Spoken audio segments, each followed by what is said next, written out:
Antiga Pérsia. Destemida.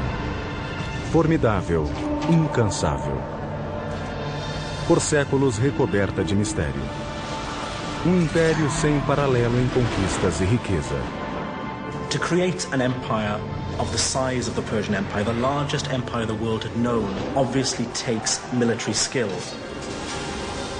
Do norte da África à Ásia, foi uma civilização liderada por uma dinastia de governantes admiráveis, ambiciosos e todo-poderosos. Cyrus the Great is one of the few who deserves to be called the Great. O Império Persa criou algumas das construções mais surpreendentes que o mundo já viu. Magníficos palácios erigidos em pleno deserto. Estradas, pontes e canais. Everyone has heard of the Suez Canal, but how many have heard of Darius's Canal? Porém, nuvens negras escureciam o horizonte.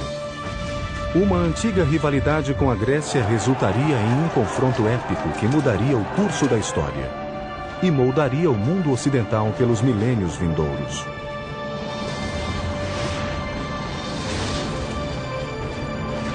Construindo um império. Os persas.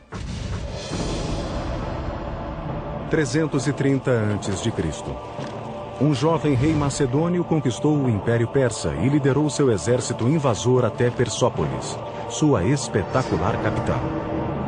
O conquistador era Alexandre o Grande, admirador dos grandes reis persas. Ao pôr do sol, a celebração grega degenerava em rixa de bêbados. Ao amanhecer, Persópolis, joia da coroa do Império Persa, com seus palácios inigualáveis, fora incendiada. Mais de 2.500 anos depois, essas torres colossais dão testemunho das elevadas alturas que esse esquecido império já atingiu. I equate Persia with luxury, with rich tapestries and beautiful rugs and my mother's fat, fuzzy Persian cat named Otis. But I also think of a fantastic Persian king named Cyrus the Great, who believed in religious and cultural tolerance, and who freed the Jews from Babylon to return to Israel. Hello, I'm Peter Weller, and welcome to the Persian Empire. Around 4000 BC, two nomadic tribes were starting to take root in a rich but hot Iranian plateau. The Medes in the north, the Persians in the south. Being as that these tribes were nomadic, they were more interested in survival than conquest. As they became less nomadic, they had to learn how to farm, in particular how to cultivate this fertile Iranian plateau. But to do that, they needed a source of water. The early Persians may have very well become dust in the winds of history had they not unlocked a source of water and, just as importantly, a means to channel that water to their crops and settlements. And what makes this engineering feat so remarkable is that they found this water not from rivers or lakes or oceans, but from the most unlikely source of all, rocks. A Pérsia brotou no meio do nada em um terreno hostil e acidentado, erguida apenas com imaginação e determinação. Há 3.000 anos, persas nômades percorriam o platô iraniano desolado e árido. Encontrar água significava viajar longas distâncias. Coube a um híbrido de engenheiro, geólogo e adivinho chamado Mogani encontrar um meio de trazê-la de volta ao seu povo. Usando nada além de cinzéis de pedra, os Moganis construíram a primeira pedra angular do Império Persa. Um inovador sistema de canais de irrigação subterrâneo chamados Qanats. Eles usaram a gravidade para explorar a topografia natural de sua terra, ininterruptamente inclinada desde as montanhas Alborz até o Golfo Persa. Fossos verticais foram cavados na superfície e o túnel escavado horizontalmente em uma distância curta. Então, outro fosso vertical foi aberto a cerca de 1,2 km da encosta e o canal continuava. It can be sometimes 20, 30, 40 kilometers away, so it's a very skilled operation, to the point where the gradient of the water channel meets the aquifer or the groundwater sloping up at the point where the mountains begin. O ângulo da encosta era crucial. Uma unidade na elevação para cada 100 na horizontal. Not too steep because that would erode the base of the water channel, and of course not so flat as to prevent the water from moving to its intended destination.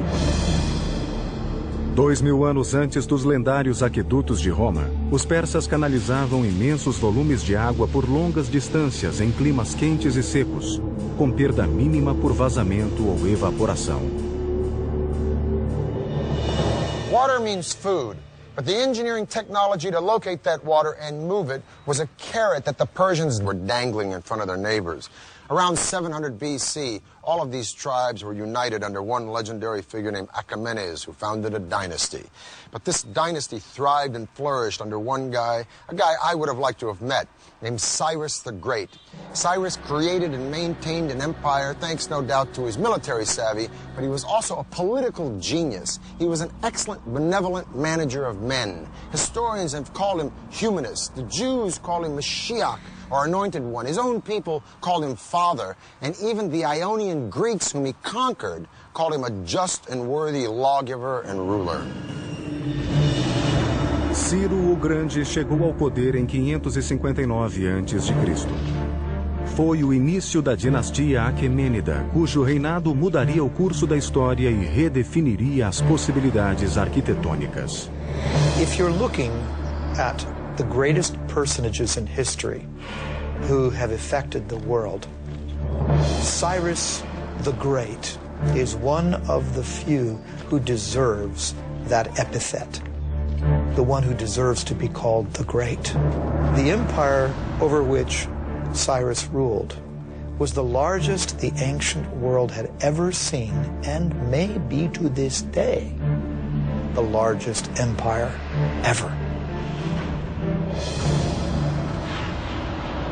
Em 554 a.C., Ciro havia esmagado todos os rivais e se tornado líder inconteste da Pérsia. Faltava agora conquistar o mundo. E se pretendia construir um império, precisaria de uma magnífica capital para refletir sua grandeza. Em 550 a.C., Ciro lançou um dos projetos de engenharia mais ambiciosos da antiguidade. A primeira grande capital do Império Persa, em Pasárgada, hoje localizada no Irã. Cyrus was a very innovative builder, and I might add that his standards were particularly high. We can also say that his building project reflected in some ways the technologies that he found in the course of his various conquests. Como os romanos, séculos depois, os persas tomavam emprestado. Adotavam as ideias mais avançadas das culturas que conquistavam, depois as transformavam em tecnologias originais. A arte e a arquitetura de Pasárgada resultaram de influências tão diversas quanto a da Assíria, Egito e Ásia Menor, a milhares de quilômetros. There were stoneworkers, woodworkers, brick makers, relief makers, and we know that these were people often imported from all over the empire. Hoje, cerca de 2.500 anos depois, ruínas são tudo o que resta da primeira radiante capital do Império Persa. A principal atração de Pasárgada eram seus dois magníficos palácios, rodeados por um majestoso parque e extensos jardins. Entre eles, os primeiros paraísos de que temos notícia. Jardins persas de 4 quarteirões, com 1.000 metros de canais de calcário talhado projetados para que a água entrasse em tanques a cada 16 metros. Os paraísos de Pasárgada inspiraram os mais soberbos jardins do mundo nos 2000 anos seguintes. What's particularly different with the Paradisa is the application of the geometric design. So we have squares, rectangular designs, floral designs, cypress trees, wild grasses, roses, lilies, all kinds of vegetations. And this is the concept of the modern park as we know it. Enquanto Passárgada era construída, Ciro acrescentava aos seus domínios um reino inimigo após outro. Mas Ciro era um tipo de rei muito diferente. Ele se recusava a escravizar seus novos súditos, um conceito revolucionário no mundo antigo. He recognized the local validity, if you will, of different religions and beliefs, and allowed those things to persist. In 539, Cyrus conquered Babylon, but he did not present himself as a conqueror. He presented himself as a liberator, rescuing these people from their despotic ruler. And then he did a totally unprecedented thing. He freed the Jews. The Jews had been living in Babylon in captivity ever since Nebuchadnezzar destroyed Jerusalem and their temple. And Cyrus freed them. Now, it could be said in hindsight or political history that Cyrus was looking for a buffer state between a hostile Egypt and his own empire. But so what? The point is that no one had ever done anything like this, and hardly anyone has ever done anything like it since. And subsequently, he is the only Gentile in the Bible to be referred to as Mashiach, or Messiah. As one distinguished Oxford scholar once said to me, Cyrus always had a very good press. It's a very true statement. Antes, porém, de lançar a campanha que tornaria a Pérsia a maior superpotência da antiguidade, Ciro o Grande morreu em combate no ano 530 a.C. He didn't live long enough to show what really he could have done outside the battlefield. So in that sense, you can compare him with Julius Caesar, who conquered, but did not live long enough, he was assassinated, to put the empire that he conquered together. Quando Ciro morreu, o Império Persa tinha 3 capitais: Babilônia, Susa e Ecbatana. Mas ele escolheu ser sepultado na cidade que criara, Passárgada, em um túmulo que espelhava o homem que nele jazia. At Cyrus's tomb, one of the aspects that shows his humility is that tomb is relatively unadorned, very simple, very elegant. Os engenheiros de Ciro construíram seu túmulo no formato das estruturas ocidentais de pedra simples, mas pesada. Começaram deitando grandes blocos retangulares, usando rampas, roldanas e tornos para erguer o túmulo até a altura de 11 metros. The Tomb of Cyrus is a very simple, outwardly modest monument for somebody who had created the largest empire that the world had seen to that date. And it's still remarkably well preserved after 25 centuries. Durante 30 anos, nenhuma potência foi capaz de desafiar Ciro o Grande. Agora, com seu trono vago, o mundo antigo mergulhou no caos. 530 a.C. Ciro o Grande, arquiteto do maior império que o mundo já vira, estava morto. O futuro da Pérsia era incerto. Rivais e pretendentes ao trono lutavam pelo poder. Até que um primo distante de Ciro, um general brilhante, ascendeu ao trono persa. Quando a poeira assentou, o império estava seguro em suas mãos. Seu nome era Dario. Ele se tornara o maior dos reis persas e um dos maiores construtores de todos os tempos. Dario começou reconstruindo a velha capital de Susa, com grandes palácios novos revestidos de cerâmica. A magnificência da capital Susa é até mencionada na Bíblia. When the Greeks talk about Persian palaces, for example, they routinely mention Susa. When the Old Testament book of Esther talks about Persian palaces, it's Susa that they mention. Mas o novo rei da Pérsia queria uma capital cerimonial apenas sua.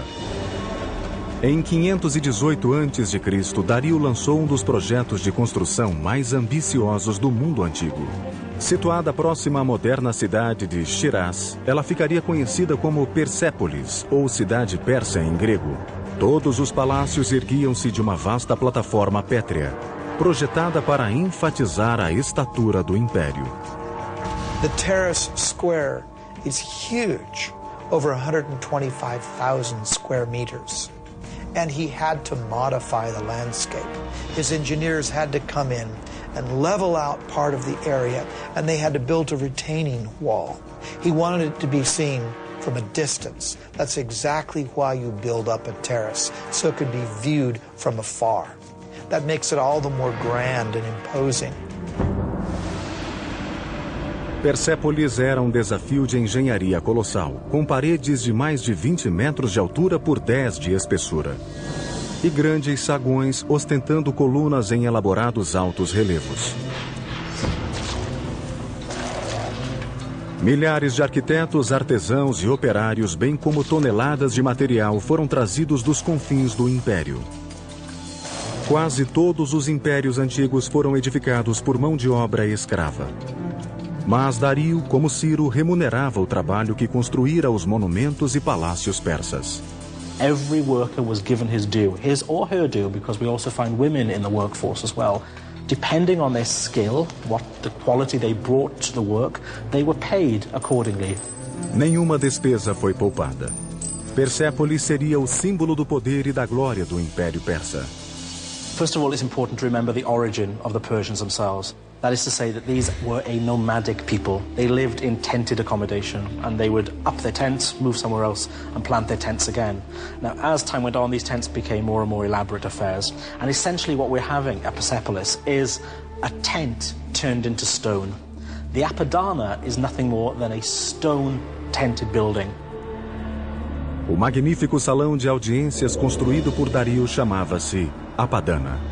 Each of those great monumental stone pillars are inspired by the kinds of wooden pillars that upheld a beautiful canvas roof. But now that canvas roof has turned to beautiful cedar wood instead.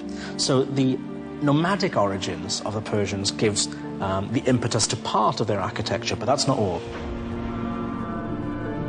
Os palácios foram adornados com ouro e prata, tapeçarias caras e telhas coloridas. As paredes eram cobertas de altos relevos com pacíficas representações de dignatários vindos de terras conquistadas. Mas os espetaculares feitos de engenharia de Persépolis estendiam-se muito além dos muros da cidade. Seu complexo e intrincado sistema hidráulico não tinha igual. Before the actual soil was placed in, first, Darius's engineers constructed a drainage system, plumbing, drain pipes. These would be covered. Water was also brought in along the Qanat system. But then those drain pipes, which would drain the effluents out, those were taken underground below the surface where the visitor would never see that. Mesmo com o andamento de seus projetos mais arrojados para aprimorar os monumentos e a infraestrutura, Dario nunca deixou de expandir o seu império. Under the brilliant leadership of Darius, the Persian Empire grew to staggering size. It included modern Iran and Pakistan, parts of Afghanistan, Armenia, Turkey, Syria, Egypt, Lebanon, Jordan, Palestine, parts of Central Asia, all the way to northern India. And man, this is a lot of turf. Para interligar os mais remotos rincões do Império, Dario lançou 2 projetos de construção ambiciosos. Um deles se estenderia por mais de 2.400 quilômetros dentro dos limites do Império, e o outro ligaria o Mar Vermelho ao Mediterrâneo. Sob o reinado de Dario o Grande, o Império Persa alcançou proporções assombrosas. Agora ele queria consolidar e interligar os locais mais longínquos do seu reino. Em 515 a.C., Dario ordenou que seus engenheiros construíssem uma estrada colossal de pedra, conectando o norte da África à Índia. Cobrindo mais de 2.400 quilômetros do Império, ela seria chamada de Estrada Real.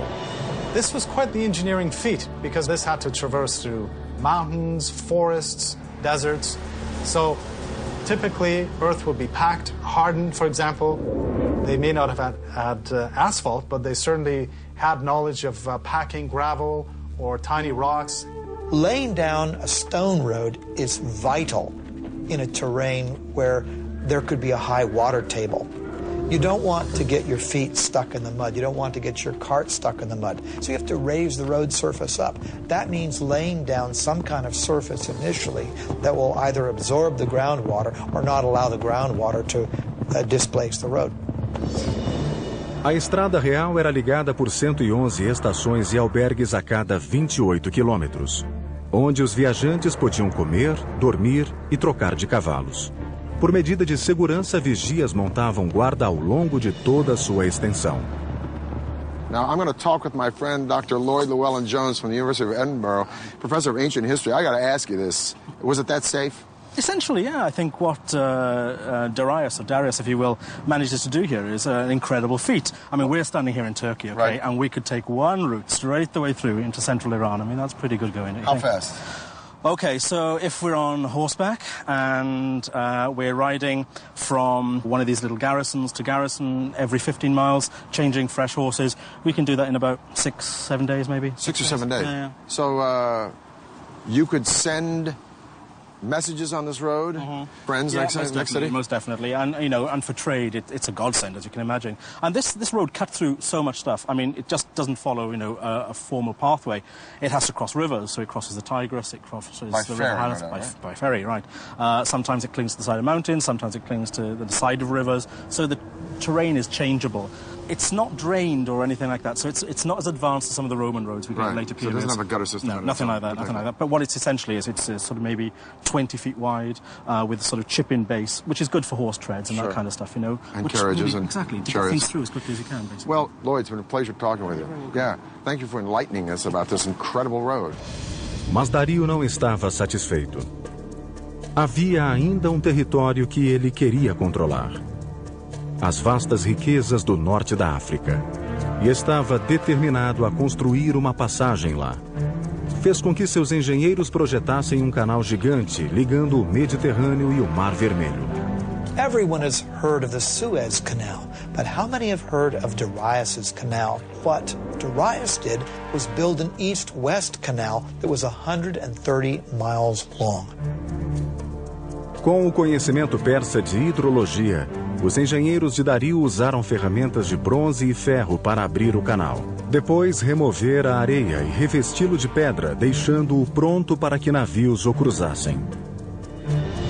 7 anos seriam necessários para concluir a via navegável de 208 quilômetros, bem como um batalhão de egípcios, cortadores de pedra e construtores de canal. Parts of the canal between the Nile and the Red Sea were actually not waterways, but just points along which the ships could be dragged until they reached another deeper portion where they could again sail their course. Darius says, I, Darius, King of Kings, conqueror of Egypt, built this canal.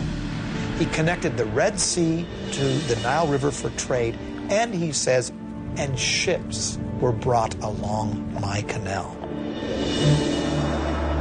Em 513 a.C., a Pérsia era o maior império que o mundo já vira, superando até mesmo o tamanho e riqueza de Roma em seu apogeu, 4 séculos depois. A Pérsia era invencível e seu apetite por conquistas começava a assustar uma potência emergente do outro lado do Mediterrâneo, as cidades-estado da Grécia. Just a little geographical info. That big body of water out there is the Black Sea. This thin body of water here is the Bosphorus Strait that connects the Black Sea to the Mediterranean. So I'm standing in Asia, or Asia Minor, if you will, and that land over there is Europe. Now, Darius put down a revolt from some cities on the coast of Turkey, but this revolt had been supported by Athens, so Darius wanted to teach Athens a lesson. He was going to march on Greece and attack that city, but how is he going to do it? He's got to go across the sea. Well, he takes a bridge of boats, pontoons, if you will, and lines them up from that point to that point and marches an army, so Herodotus says, of 70,000 men across the sea to attack Greece.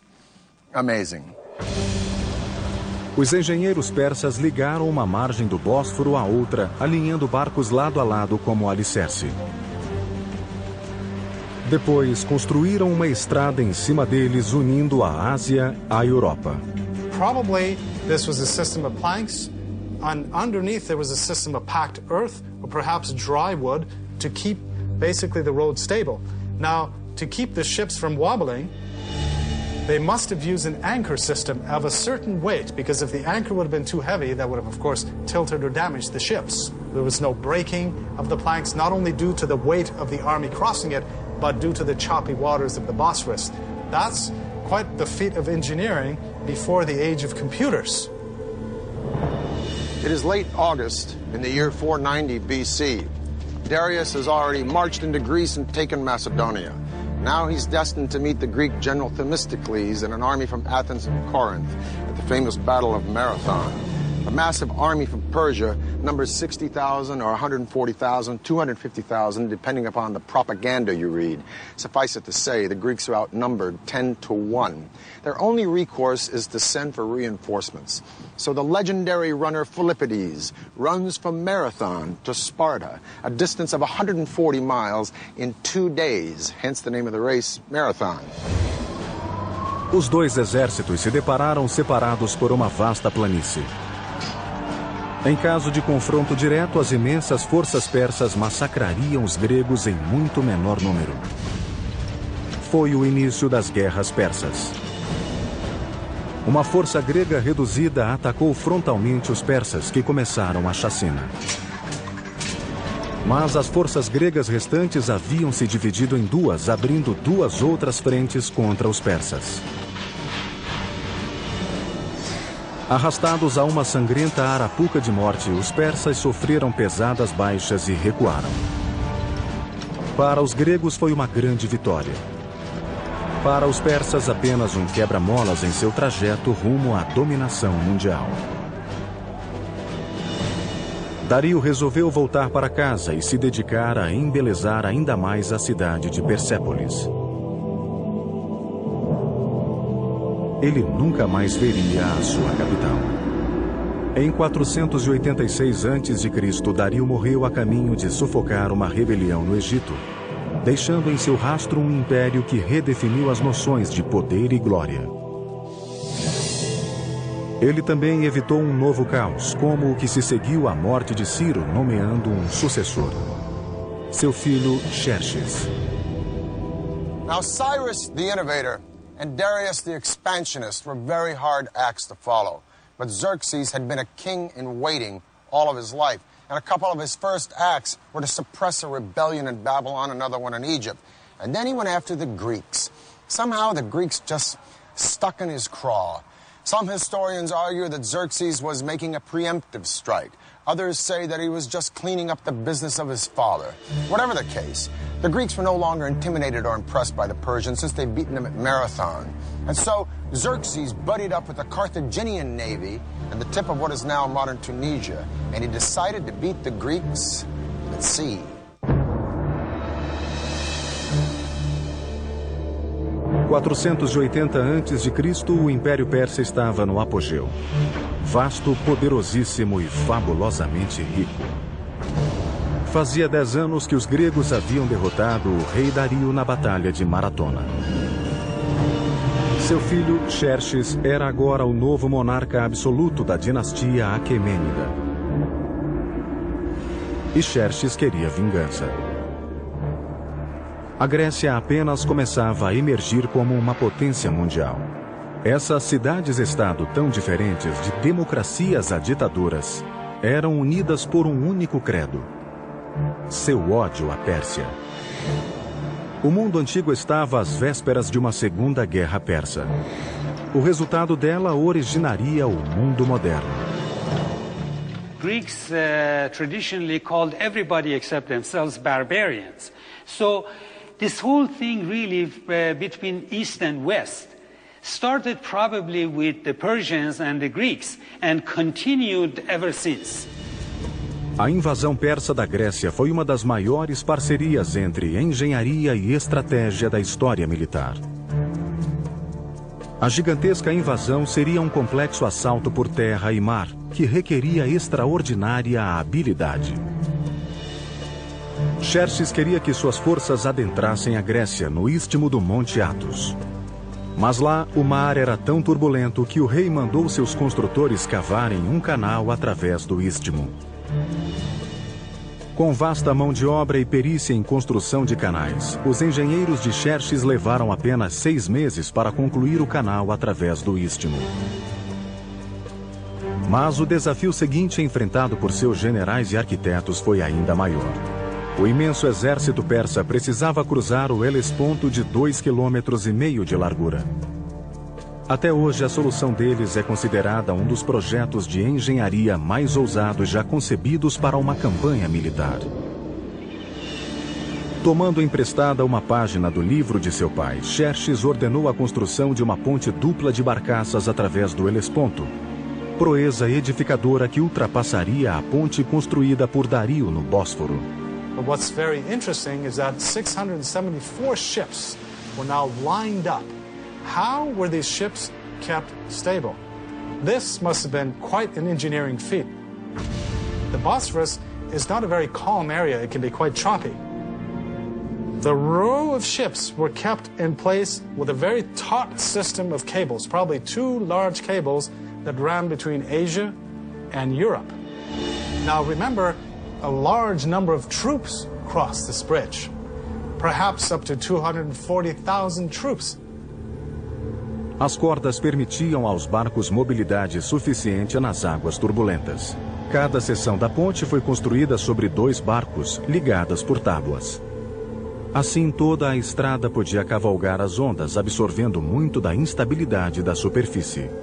Os engenheiros persas então construíram uma plataforma através da parte superior dos barcos e uma estrada por cima dela. A cada tábua de madeira emergia uma sólida passagem que cruzava o Helesponto usando barcos como alicerces. Remember, we're dealing with the hooves of tens of thousands of cavalry, including armored cavalry, which would have been much, much heavier. The ships were amazingly kept stable, so this allowed Xerxes to cross with his army into Europe and cross back when he needed to, and the ships were kept in place. And for a short period, Europe and Asia were one. 10 dias depois, com sua ponte concluída, Xerxes marchou Europa adentro. The whole army crossed with heavy equipment, heavy cavalry, and the planks were kept in place. There was no breaking of the planks, not only due to the weight of the army crossing it, but due to the choppy waters of the Bosphorus.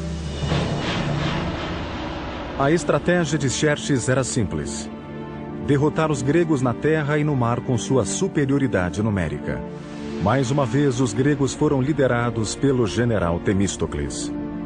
Este sabia que não podia vencer Xerxes em terra, por isso toda a campanha concentrou-se em atrair a marinha persa a uma armadilha. Sem ser visto pelos persas, Temístocles partiu com a maior parte do exército, deixando apenas uma força de 6.000 espartanos para trás. Em agosto de 480 a.C., os 2 exércitos confrontaram-se em um local escolhido pelos gregos, Termópilas, uma passagem montanhosa tão estreita que só uma carruagem por vez podia passar. Durante dias, o imenso exército persa foi bloqueado do outro lado da passagem, como os gregos haviam planejado. Como seu pai, Xerxes estava prestes a atacar frontalmente e cair em uma armadilha grega. Quando finalmente irromperam pela passagem estreita, os persas destruíram facilmente a minúscula tropa espartana deixada por Temístocles como isca e marcharam rumo a Atenas. Quando Xerxes entrou na cidade, Atenas estava deserta. Ele suspeitou ter sido tapeado e fez os atenienses pagarem caro por isso. Por gerações, tolerância com os povos conquistados fora uma marca registrada dos reis persas. Não desta vez. Em um ato contrário à índole persa, Xerxes incendiou Atenas. O rei persa arrependeu-se imediatamente e na manhã seguinte ordenou a reconstrução de Atenas. Era tarde demais. O ato estava consumado. Seu momento de cólera voltaria para assombrar a Pérsia nos próximos 200 anos. Mas esta guerra estava longe de terminar. Ao mesmo tempo, Temístocles preparava sua armadilha, atraindo a gigantesca armada persa rumo à estreita baía de Salamina. Lançou então um ataque surpresa. A imensa esquadra persa foi apanhada no equivalente naval a um engarrafamento, incapaz de manobrar na pequena baía, enquanto os gregos usavam suas pesadas trirremes como arietes para demolir os navios persas. Foi uma vitória decisiva para os gregos. Xerxes voltou para casa derrotado, rei de um império persa não mais invencível. There is one high note in the Persian loss against the Greeks at the Battle of Salamis, one saving grace. A woman named Artemisia, the sole female Navy captain in the Persian fleet. She faked out the Greeks by ramming one of her own losing ships, and she sailed away to escape in the confusion. Her survival skills so impressed Xerxes that he was thought to have said, "My men are becoming women, and my women are becoming men." As guerras persas impulsionaram Atenas à sua idade de ouro, mas deixaram o colossal império persa vulnerável. Caberia a um jovem príncipe, admirador dos grandes reis persas, desferir-lhe o golpe de misericórdia.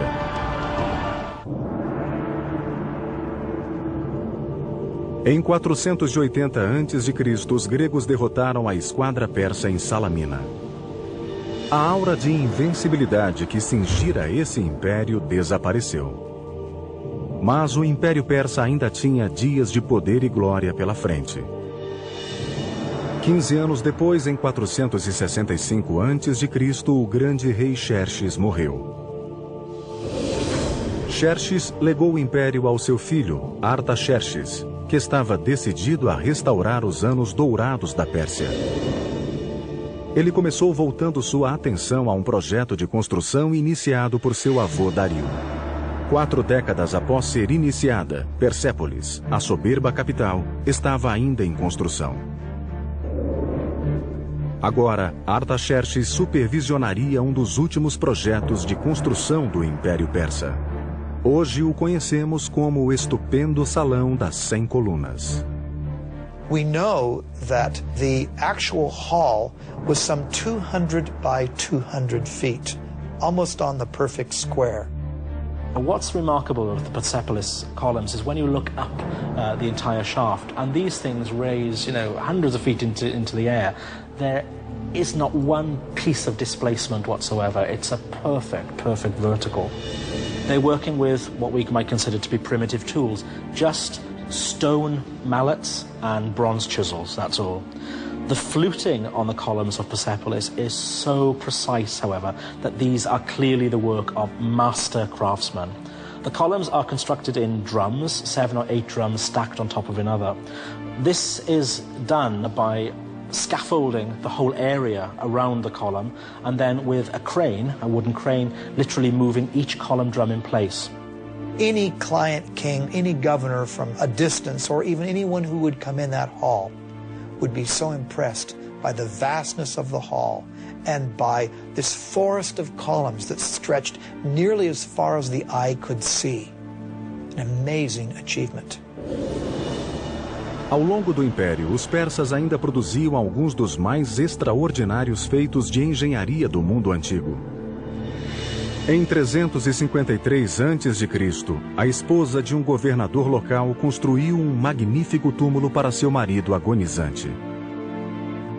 O tributo dela a ele seria um prodígio de engenharia e uma das 7 maravilhas do mundo antigo: o Mausoléu de Halicarnasso. O monumento de mármore erguia-se a 41 metros, incluindo um grande pátio.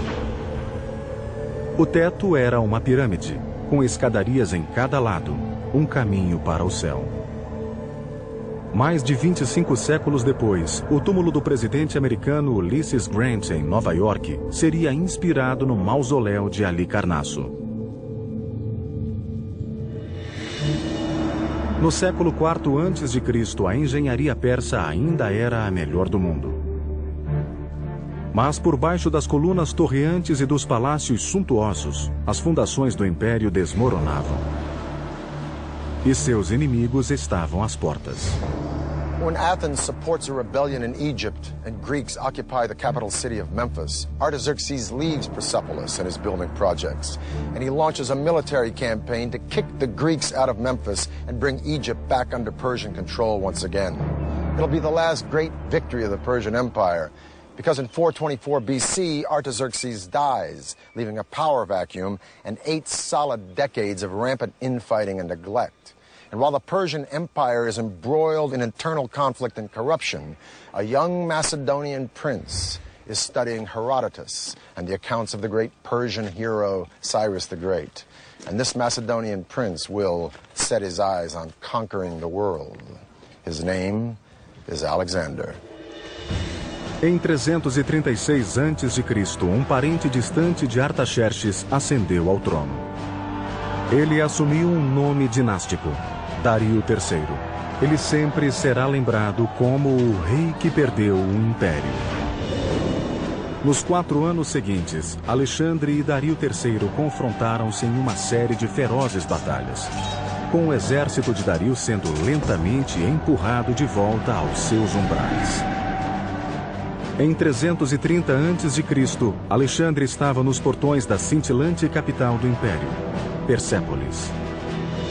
Alexander adopted the Persian policy of respecting the defeated. None of his soldiers were allowed to pillage or plunder the lands they had conquered. But how do you tame so many soldiers after a victory over the most magnificent empire on planet E?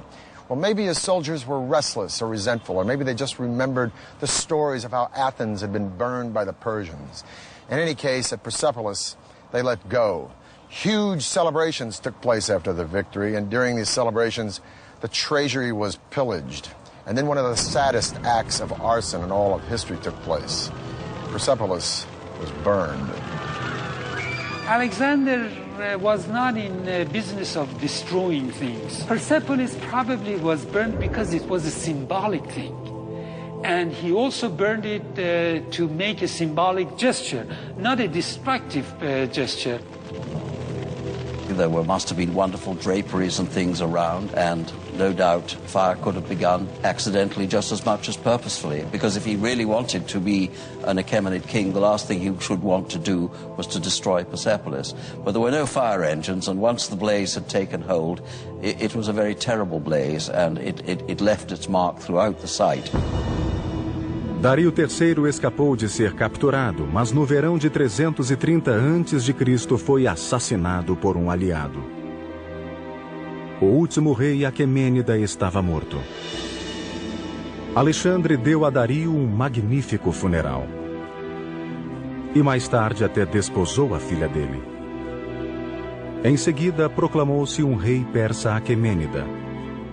E escreveu o último capítulo da história do Império, que se estendera por 3 continentes e durara 2.700 anos.